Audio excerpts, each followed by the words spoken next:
stories of scaffolding collapsed on several cars, crushing those vehicles in the Back Bay. And this was just one example of the damage the winds caused today. WBZ's Brandon Truitt is live in Boston with more on the impact of these very high winds, which we certainly felt in the city, Brandon. Yeah, Lisa, for sure. The bulk of this scaffolding fell on Beacon Street. We moved around here to the side of Exeter, where you can see what's left of that scaffolding is still leaning up against that tree.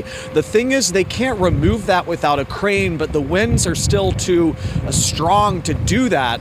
But look here. This is what's left of the scaffolding scrap pile. Crews made quick work of cleaning it up after scaffolding peeled off the side of a 4-floor residential building on Beacon Street.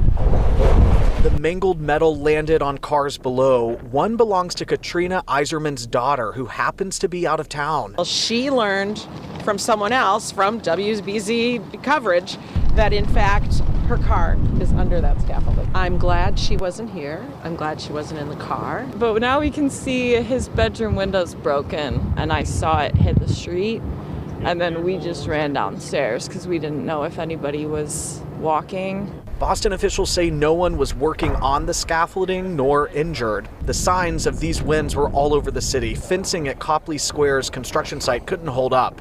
Trash was in the trees, and people were really holding on to whatever they could to get to where they were going. Take it from me, these gusts were enough to take your breath away. There was this thump. And even the cats reacted like, what was that? Toppling trees were the story in communities like Wilmington. The wind strong enough to break massive branches that pulled power lines down and narrowly avoided homes. We were saying that that couldn't have fallen any better way because it could have fallen back on the house. In Hudson, a tree fell on this parked truck, smashing its front windshield. And in North Reading, more of the same. Trees putting the strength of power lines to the test, with thousands of outages reported statewide. And just in the last 30 minutes, police opened up one lane of Beacon Street here. It's been closed since 11 this morning when this incident happened. Incredibly, out of all of these incidents we've been reporting on today, no one was injured.